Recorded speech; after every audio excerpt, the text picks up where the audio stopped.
Well, hello there. Last week I promised you a surprise, and I am so excited about the project today, and I think you will be too, so stay tuned.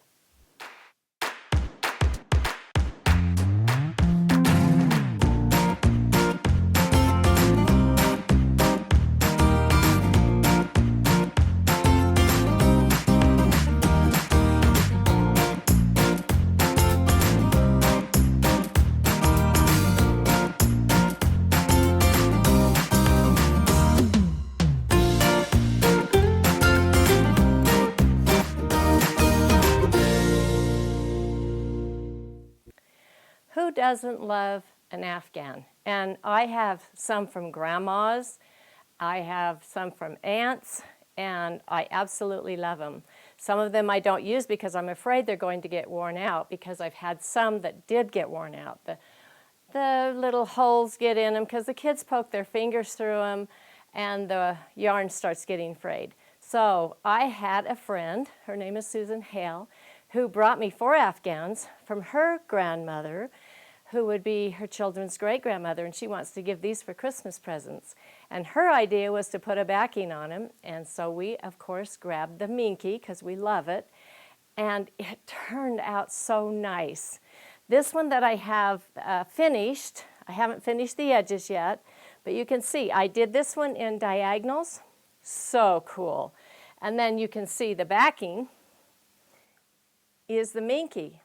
And you quilt it very simply. You don't do a lot of quilting or fancy designs. You just go with the lines that are in the Afghan, whether it's crocheted or whether it's knitted. And that adds that backing on it that's very durable. It is a little heavier and it's quite warm, so it would be beautiful on a bed. And that way the kids can just enjoy that soft minky underneath. So how do we do that? Let's get started. Before I begin showing you what I'm doing on this Afghan, I want to tell you how I loaded the minky, because there's always controversy about it. And really, you just have to be careful, because you know that it will stretch. And most of this minky, this is from Shannon, and most of it stretches one way. And so I put the stretch going across so that I can control it with the clamps. That way I know I can control with my rollers up and down. And I don't have it really, really tight. There's still some give in it. But do be careful, because you have to be careful on the stretching, okay? So that being said, you just lay it on. There is no batting involved, unless you wanted batting, but you might see that through some of the holes. So, you know, we're using a blue plush minky on the back of this, and so because this is a little bit darker background, you see through the holes a little bit. You don't really look through them. But, and then from there, I also am using the spoon foot on my machine. And we'll show you a close-up of that in case you haven't seen that. And that makes all the difference, because some of those Afghans have little parts on them where the yarn is raised up, little decorative stitches, etc. And just by moving your machine across, you can catch those if you don't have the spoon foot on. So that makes a huge difference. I'm not using the computer eyes. I'm going to be in regulated stitch for all of this. And very simple stitching again, just sort of outlining what's been done on the Afghan. We don't have to add to the design at all with our quilting. We're just securing it to the minky so that it will be there and save the yarn, so to speak. So we'll get started on the quilting now. Okay, the first thing you have to remember about Afghans is, you know, that they're not perfectly square. I know a lot of quilts are not perfectly square, but we deal with it, and so we can deal with this too. In fact, as I look at some of the squares on this Afghan, I can tell you that some of them are smaller than others. And they're all crocheted together, and they're so vivid and bright and so beautiful. So we're not going to try to remake the Afghan. We're just going to secure it to the minky. And with my spoon foot, you can see I've already secured my stitch there. And when I end, by the way, I just leave a couple of threads out where I know I'm going to start again, because sometimes it's hard to find where I need to start. So I'm just staying right between the colors here, and look how that foot just goes right over in between there and just glides right over all of the yarn. That will bring me down to the bottom. And then as I do my, bring my thread up, I'm going to leave it long right there so I'll know where I need to start next time. Now I'm not going to go in between each one of these. I want minimal quilting on this. So I decided if I did 3, came between the purple and the green, and then jumped back over here into the brown, that would be perfect, and I think it's going to be just lovely. So now I will bring my thread up in between the purple and the green. Just take your time. And of course you could change colors of thread if you wanted to. I decided really a brown is going to be the best color overall, because there's so much brown on the quilt. And again, I will leave that longer and not cut it right off. And now around my squares, I'm going to go all the way across, and then I'll come down and in between.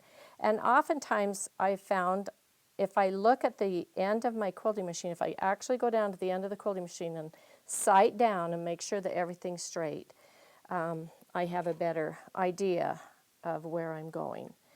I thought about using channel lock, but again, I don't want to make this, this quilt into something that it isn't. So I'm just doing this freehand and just going all the way down to the bottom, to the other side. And I do this horizontally across. And this would be so difficult without that foot on there to help me. So nice. It's not impossible though. The first one I did with my regular foot. Takes me a while to get smart. And then, but I found every time I moved the machine over the quilt, I would catch on something, and so it was very irritating. See, that brings me right over to here. And I'm going to, I could see that I ended up there, so I'm going to go right up here to where I ended on that line. There we go. Once I go across horizontally before I roll, then I come down and do the vertical lines.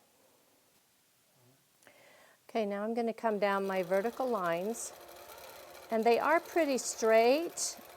But again, if I used a channel lock, I would be forcing, some of these would be stretched, and some of them you'd have to ease in the fullness because they're not all exactly the same size. So you have to be careful with that. And we got right down to the bottom, so in that case I can come right over here and come up on the side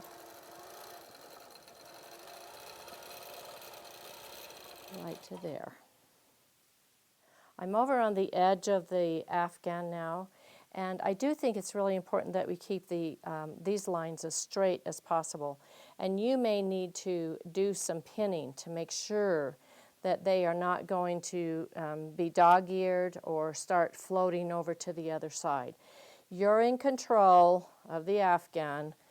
You don't want to distort it, but you do need to make sure that it doesn't get out of hand as you're working down the quilt, because Afghans are just as stretchy as the minky. It's kind of fun to work with stretchy fabric once in a while. You won't have any problem. And also make sure that your minky comes out to at least the end of your quilt, because you're probably going to want to just turn a little 1/4 inch or 1/2 inch of minky inside in between, and then just stitch the edge. And you might even do that on your regular domestic machine, but you can try it with your long arm. I think I'll do it on my domestic machine. Okay, now remember that each Afghan might be a little different pattern. I mean, it could have gone straight across on this one, but I think that would have taken away from this little decorative stitch. And so coming down right next to this raised area, hides the stitches and makes it look fantastic. So you're going to have to look at each one of them and see how you want to quilt it, but remember to keep it very simple. You know, I just get so excited about these projects, and I can't wait for Susan to see these wonderful Christmas presents that are going to be for her children. Heirlooms forever, and they can be used. I hope that you'll try one of these. The quilting's very simple. They go really fast. And because you're using minky, when you turn the edge under, then you can just stitch along the edge from the top, and it's all complete.